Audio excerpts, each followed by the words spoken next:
오늘 말씀을 보게 되면 이렇게 말씀을 기록해 주고 있습니다. 너희는 그리스도의 몸이요 지체의 각 부분이라 라고 말씀해 주고 있죠. 교회는 건강한 몸과 같고 그리스도의 건강한 몸과 같습니다.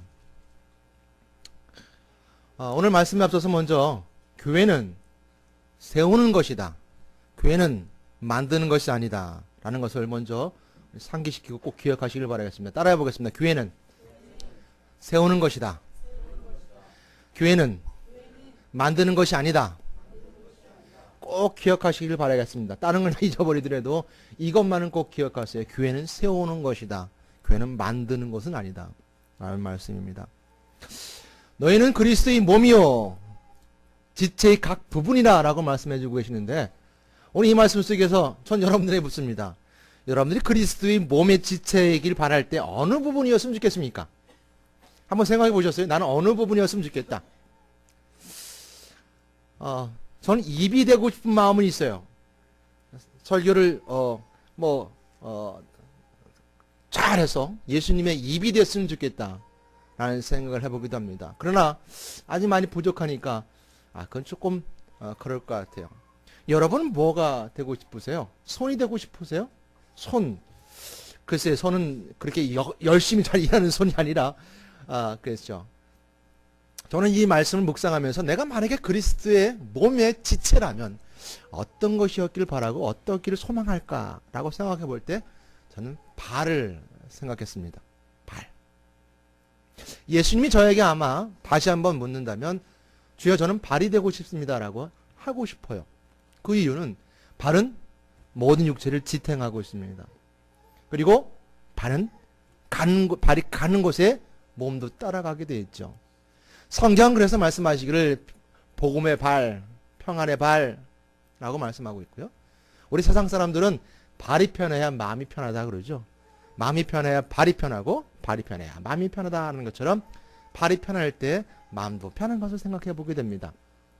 또 하나 더 기억해야 되는 것은 예수님의 세족식을 생각해 봤어요. 내가 열심히 하나님의 일을 하다 보면 주님께서 나에게 내 발을 씻겨주는 세속식의 모습처럼 나를 씻겨주는 은혜가 있지 않을까라는 생각을 해보면서 발이었으면 좋겠다, 발 라는 생각을 해보게 됐습니다. 여러분들은 무엇이 되고 싶으냐라는 질문에 어떤 마음의 생각을 가지고 있었을 거예요. 그것이 여러분들이 가지고 있는 은사요, 여러분들이 가지고 있는 하나님의 몸, 즉 그리스도의 몸의 한 지체의 작은 부분일 것입니다. 어떤 분은 심장을 담당하고 싶습니다. 뜨거운 심장이 되어서 그리스도의 몸을 뜨겁게 머리 대신 그리스도를 바치는 목이 되고 싶습니다 라고 말할 수 있는 사람도 있을지 모르겠습니다. 손이 되고 싶습니다. 또 귀가 돼서 막 듣는, 잘 들어주는 귀가 되고 싶습니다 라고 고백하는 사람도 있을지 모르겠습니다. 우리가 예수 그리스도를 영접하고 성숙한 교회의 직분자로 성장하고 성숙하기까지는 각 단계가 있는 것을 우리가 보게 되는데요.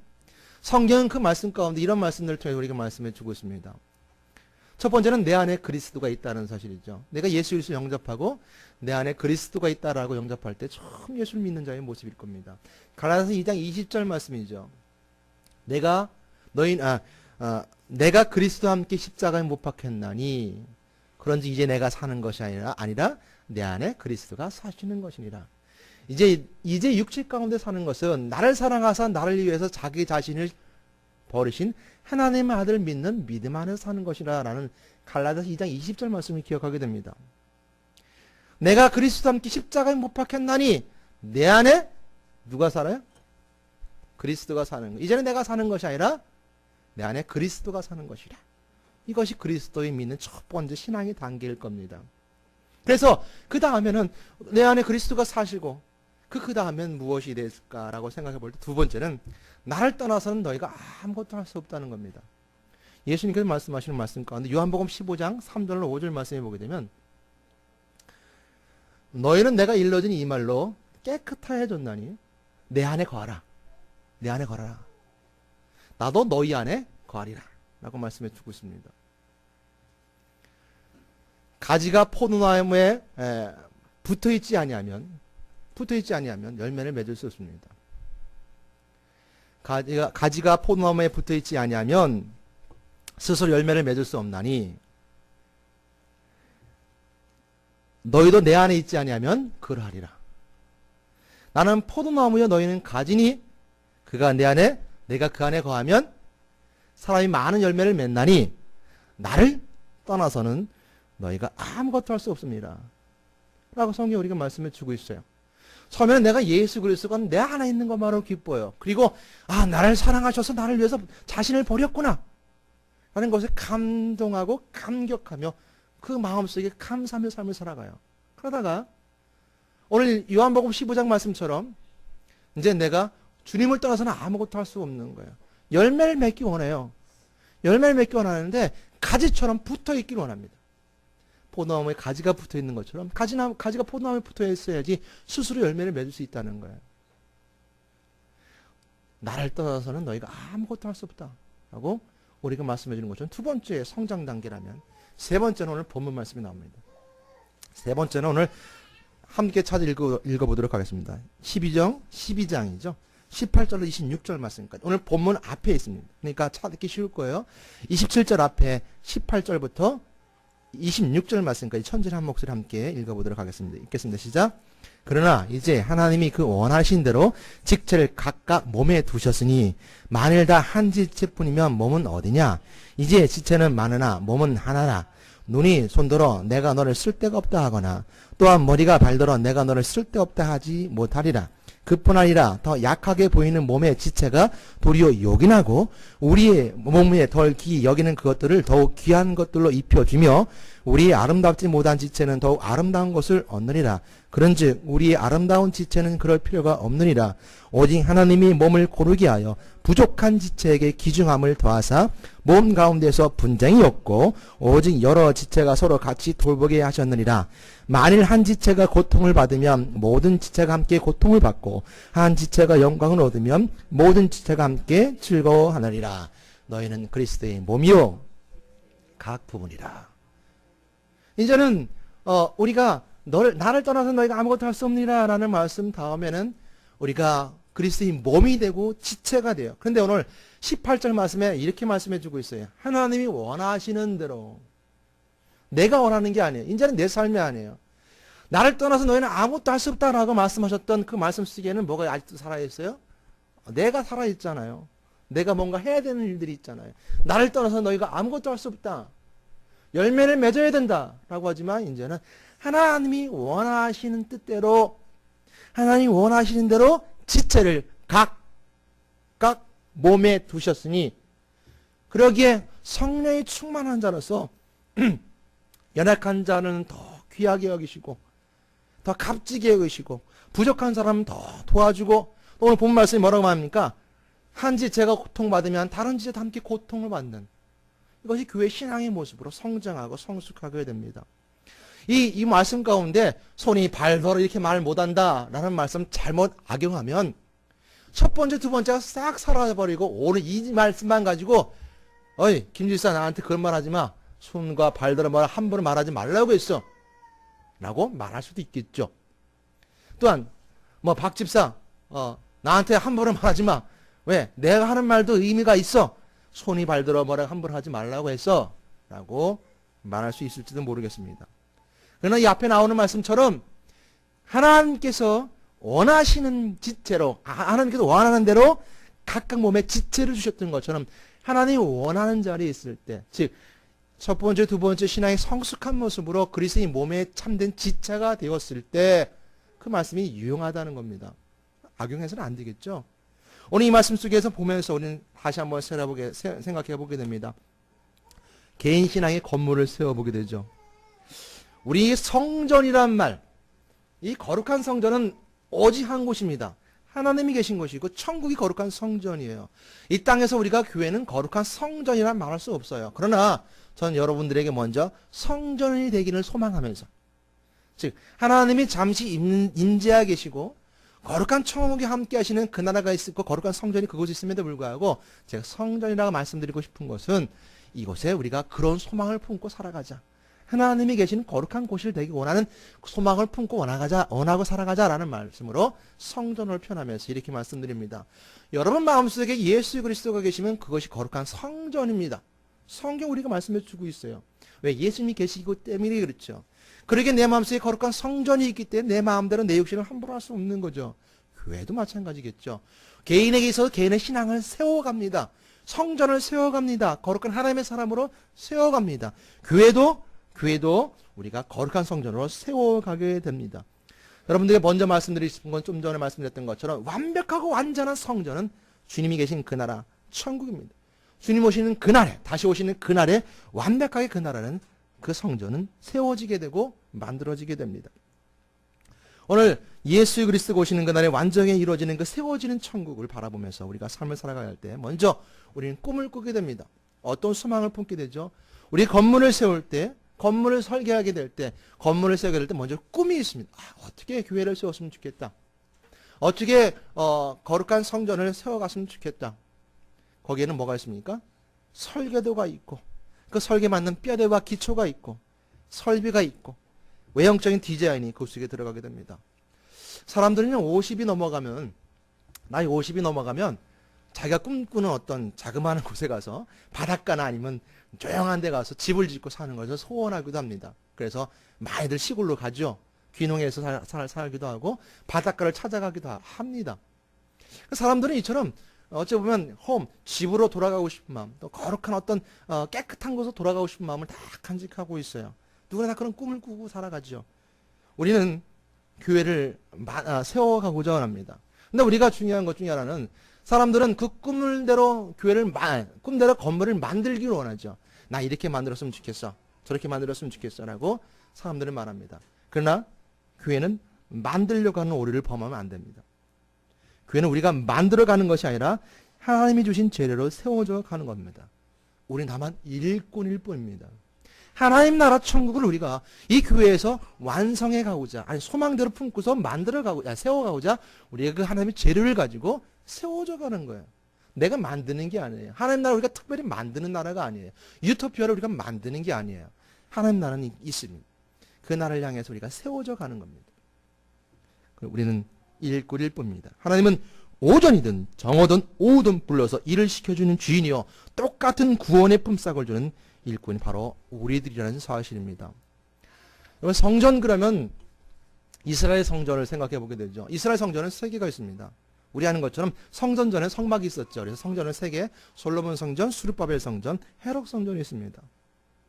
이 솔로몬 성전도 그렇고 수르바벨 성전도 그렇고 헤롯 성전도 그렇고 다 무너지고 다 부서졌습니다. 다 사라져 버렸어요.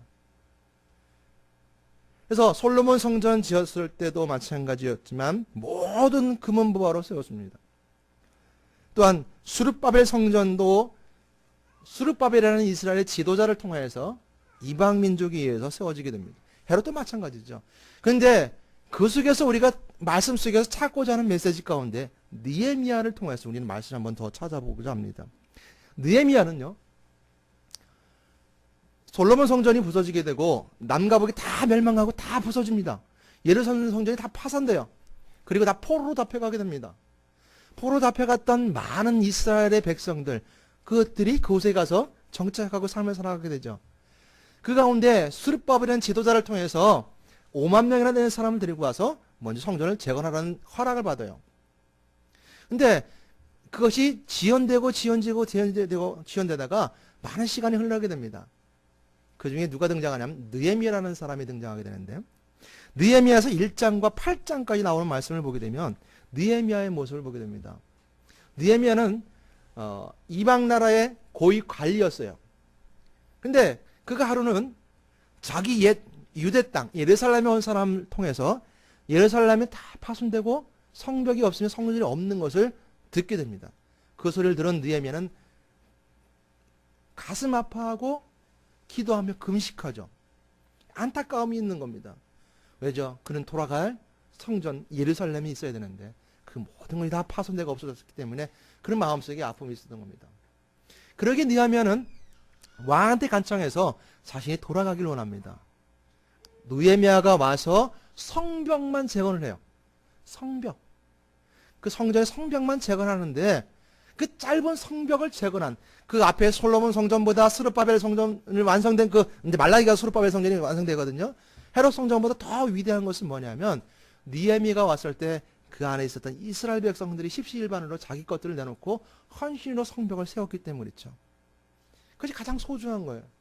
느헤미야가 그 자그마한 성벽 하나 세운 것, 큰 성전 세운 솔로몬 성전보다 더 위대하고 더 값지다고 생각하는 것은 느헤미야서 1장부터 8장까지 말씀을 보게 되면 그 안에 정말 멸망한 민족, 가난한 민족, 다 포로 잡혀가지고 민족이 다 없어진 그런 민족조차도 거기에 자기들이 십시일반으로 자기들이 헌금하고 헌신하게 됩니다. 그래서 자그마한 성벽 하나를 세워요. 그것이 그들에게 희망이 되는 거예요. 거룩한 큰 성전보다 더 희망이 됐던 것은, 자그마한 성전에 그들에게 희망이 됐었던 것은 자신들이 헌신하여 세워진 성벽이기 때문이죠. 그리고 느헤미야는 마지막에 성벽 수문 앞에서 에스라를 불러다가 그곳에서 말씀을 읽고 사람들에게 말씀을 선포합니다. 성벽만 있었던 것이 아니라 뭐의 중심이 있었어요? 말씀에 그 중심에 말씀이 있었어요. 그 안에 하나님의 말씀이 있었어요. 그것이 바로 그 느헤미야의 성전 속에 발견하게 되는 큰 은혜요, 큰 기쁨의 축복입니다. 여러분, 하나님이 원하시는 평강 그리스도의 교회를 한번 세워보도록 하겠습니다. 먼저 우리가 느헤미야 같은 간절함이 있어야 됩니다. 부서져가는 이 땅 위에, 부서져가는 성벽, 세상의 문화의 충격 속에서 교회가 무너져 나가고 부서져가고, 세상 가운데 교회가 자기 역할 감당하지 못하면서 부서져가는 이 모습 속에서 예루살렘에 무너진 성벽 모습처럼 우리는 보여진다는 거죠. 안타깝죠. 그러나 느헤미야가 아주 큰 건 아니었고 작은 성벽만 만들었다 하더라도, 세웠다 하더라도 그 속에 그들이 헌신이 있었고 많은 사람들이 헌신이 있었던 것처럼 우리 마음과 생각과 기도가 금식하며 함께 기도하고 함께 기도를 나물 뒤에 세웠던 그 교회의 모습이 바로 바른 교회의 모습을 세워가는 것이 아닐까. 먼저 평강 그리스도께도 교회를 세워가는 간절함이 있어야 될 것입니다. 이런 안타까움 우리에게 있어야 될 것입니다. 이런 간절한 하나님께 향한 간절함이 마음으로 세워지는 교회입니다. 기도로 세워지는 교회입니다. 이것이 재료입니다. 예배드리고 찬양하고 기도하고, 이것이 우리에게 드려지는 내면적인 교회입니다. 교회는 외형적인 교회가 있는 반면에 내면적인 교회가 있습니다. 아무리 교회가 큰 건물이 있다 하더라도 그 속에 안에서 예배드리지 아니하고 기도하지 아니하고 말씀이 선포되어지지 아니하고 그것이 하나님의 사랑에 증거되지 아니하고 하나님의 십자가 은혜가 나눠지지 아니하고 성만찬의 은혜가 함께 나눠지지 않는다면 그것은 진정한 교회라 말할 수 없을 겁니다. 외형적인 교회, 외형적인 교회죠. 여러분, 말씀으로 세워지는 교회입니다. 그처럼 내면적인 교회, 외형적인 교회였을 때 내면적인 교회는 영적인 교회라 말할 수 있을 것입니다. 완전한 그리스도의 교회를 할 수 있는 것은 내면적인 교회는 영적인 교회이고 외형적인 교회의 완성은 천국입니다. 이 땅에서 천국의 모형으로서 성전적 교회가 있습니다. 이 교회는 바로 천국을 소망을 두고 세워지는 교회의 모습입니다. 내면적인 교회로서는 하나님의 임재, 그리스도의 내주, 성령의 운행하심을 이루어지는 예배, 찬양, 기도 등 신앙생활의 전반적 내용들로 세워지는 교회입니다. 여러분, 세워진 교회 건물에 들어갈 사람은 그렇게 많지 않습니다. 성경은 많지 않다라고 말씀해 주고 있습니다. 그 세워진 건물에, 세워진 교회, 세워진 나라에 들어갈 사람은 많지 않다고 성경 우리가 말씀해 주고 있어요. 요한복음 3장 11절 말씀과 또 요한복음 4장 14장 17절 말씀처럼 예수님 말씀하실 때 그들의 예수님의 증거를 받지 않았다 그랬습니다. 우리는 본 것을 말한다, 들은 것을 말한다, 본 것을 증언한다 라고 말했음에도 불구하고 예수님 말씀을 받지 않았어요. 진리의 영이라 세상은 능히 그를 받지 못하나니, 성경은 이렇게 말씀해 주고 있습니다. 시대가 가면 갈수록 복음을 받지 않아요. 듣지 않아요. 또한 그 나라, 세워진 나라에 들어갈 일꾼도 적습니다. 5달란트, 2달란트, 1달란트 가진 자 중에서 1달란트 가진 자는 무익한 종으로서 밖에 내어 쫓기어 슬피 울며 의를 갈미 있다 그랬습니다. 우리 참된 일꾼도 많지 않습니다. 마지막 때 하는 데 들어가는 사람도 많지 않다라고 요한계시록 14장 1절 말씀해 주고 있습니다. 또 내가 보니 보라, 어린 양이 시온산에 섰고 그와 함께 14만 4천이 서 있는데 그들이 이마에는 어린 양의 이름과 그 아버지 이름을 쓴 것이 있더라 라고 말씀해 주는 것처럼 또 하는 날에 들어가는 날도 많지 않다고 했습니다. 또 한편 반대로 하나님께서는 우리에게 구원받은 백성이 많기를 원하는 간절한 소망의 메시지도 우리에게 있습니다. 그러므로 교회의 외형적인 교회도 중요하지만 영적인 면에서 내면적인 교회도 굉장히 중요합니다. 그래서 교회는 영적인 교회가 리드해 가야 됩니다. 내면적인 교회가 외형적인 교회를 리드해 가야 됩니다. 우리가 말하는 완벽한 건물, 완벽한 교회는 천국이라고 말씀드렸을 때 이 땅에서 교회는요 완벽해질 수 없는 이유 중에 하나는 교회는 매매되기도 합니다. 뭐죠? 교회는 사라져 버리기도 합니다. 건물은 사라지기도 합니다. 또한 교회 건물이 팔리면 다른 용도로 사용되어지기도 합니다. 그러나 그 속에 담겨져 있는 영적인 교회는 매매될 수 없습니다. 그 속에 담겨져 있는 내면적인 교회는 다른 용도로 사용되어질 수 없습니다. 그러므로 영적인 교회가 외형적인 교회보다 우선되어야 할 것입니다. 또한 영적인 교회가 외형적인 교회를 리드해 가야 될 것입니다. 교회 모임의 영적 의미가 항상 먼저 제시되어야 할 겁니다. 교회 외형이 변화했다고 해도 영적인 교회에 영향을 줄 수 없지만 오늘 그 메시지 가운데 볼 수 있는 것은 영적인 교회는 외형적인 교회에 변화를 줄 수 있습니다. 북한에서 모이는 작은 무리 속에서도 외형과 환경이 전혀 교회의 모습이 같지 않는다 하더라도 하나님은 그 북한에 모인 그들의 예배와 찬양 속에 하나님께서 교회를 인정하실 것입니다.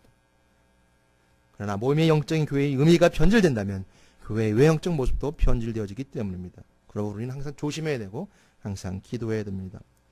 여러분, 교회를 세우는 사람들이 있습니다. 또한 그러나 교회를 부수는 사람들도 있습니다. 교회는 사람의 능력으로 만들어진 것이 아니라 헌신으로 세워지는 교회인 것입니다. 나는 교회를 세우는 사람인가? 나는 교회를 부수는 사람인가? 라고 한번 자신을 다시 한번 돌아보게 됩니다. 여러분, 교회를 세운다는 것과 교회를 만든다는 것은 별 차이가 안 나는 것 같아 보이지만 분명히 확실하게 차이가 나는 것입니다.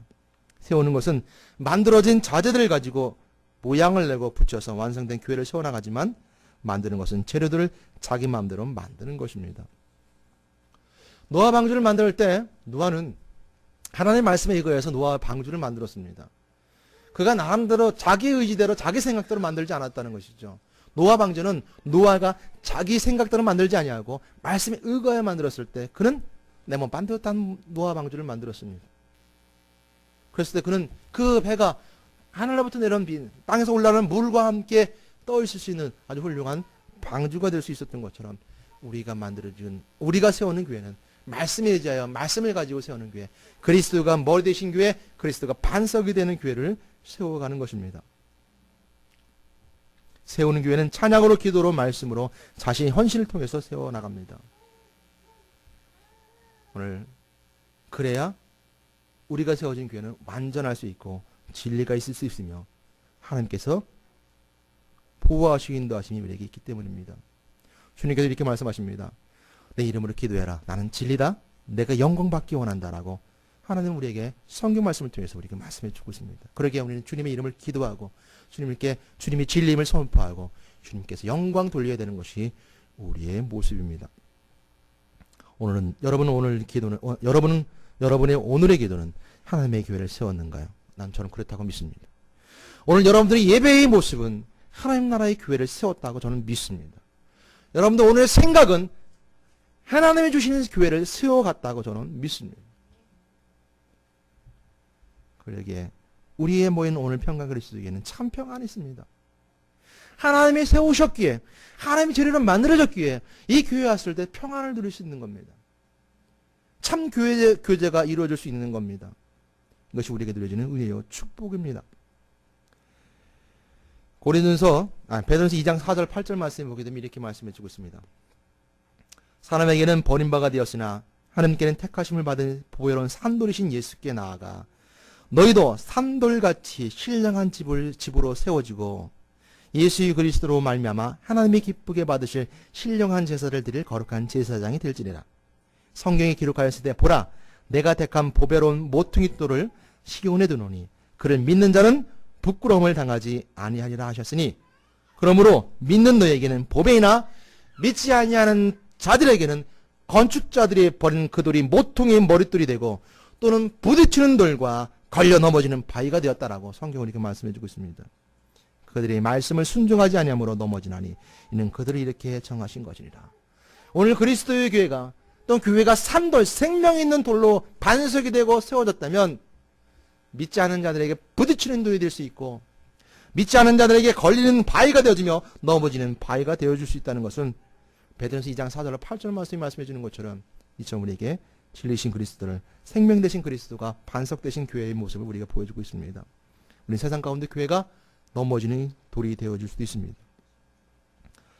오늘 고린도서 12장 4절 8절 말씀 속에 나오는 것처럼 그 다음 너희는 그리스도의 몸의 지체의 각 부분이라는 말씀이 나옵니다. 그 뒤에 말씀 31절 말씀까지 함께 한 목소리 함께 읽도록 하겠습니다. 27절 말씀부터 31절 말씀까지 함께 읽겠습니다. 시작. 너희는 그리스도의 몸이요 지체의 각 부분이라.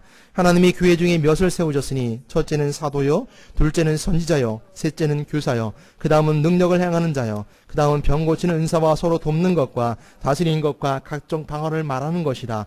사도이겠느냐? 다 선지자이겠느냐? 다 교사이겠느냐? 다 능력을 행하는 자이겠느냐? 다 병 고칠 은사를 가진 자이겠느냐? 방언을 말하는 자이겠느냐? 통역을 하는 자이겠느냐? 너희는 더 큰 은사를 사모하라. 내가 또한 가장 좋은 길을 너에게 보이리라. 여러분, 이 말씀을 가지고요, 당신이 교사요? 라고 반론을 제기하는 말씀으로 근거하고 이 말씀 주신 거 아닙니다. 31절 말씀은 깊이 생각해야 됩니다. 은사를 사모하라는 겁니다. 저처럼, 저 교사처럼, 저 선생님처럼, 저 사도처럼, 저 선지자처럼 은사를 가질 수 있다는 거, 그 말씀을 말씀하시면서 지체라는 겁니다. 그리스도의 몸의 지체이기 때문에 너희들도 말씀을 증거할 수 있고 복음을 전할 수 있고 사도처럼 그 생명 가지고 선교사에 감당할 수 있다라고 말씀하시면서 은사를 사모하라는 것에 더 큰 관점이 있는 겁니다. 당신이 사도요? 당신이 교사요? 라고 반론을 제기하며 정죄하는 것에 목적이 있는 말씀이 아니라는 거죠. 그러기에 31절 말씀, 너희는 더 큰 은사를 사모하라는 겁니다. 내가 또한 가장 좋은 길을 너에게 보인다라고 그렇게 말씀해주고 있습니다. 여러분, 저는 여러분들에게 말씀드리고 싶은 것은 시편 84편 10절 말씀, 오늘 교동문 가운데 읽었던 말씀이 있습니다. 그 말씀 우리가 고백이 되어야 됩니다. 주의 궁정에서 한 날이 다른 곳에서의 첫날보다 낫다고 했습니다. 다른 곳에서의 첫날보다 나은즉 악인의 장막에서 사는 것보다 내 하나님의 성전에서 문지기로 있는 것이 좋사오니라는 시편 기자의 모습처럼 우리가 교회 안에서 문지기처럼 있다 하더라도, 내가 악인의 장막에서 천년을 산다 하더라도, 오늘 하루를 살더라도 내가 하나님의 성전에서 문지기로 있는 모습으로 하루를 살아가는 우리가 이 고백이 되어짐을 통해서 여러분 하나님이 주신 거룩한 성전에서 은혜를 누리시고 기쁨을 나누시고 십자가 은혜를 함께 나누는 여러분 되시기를 주님의 이름으로 부탁드리고 축원드립니다.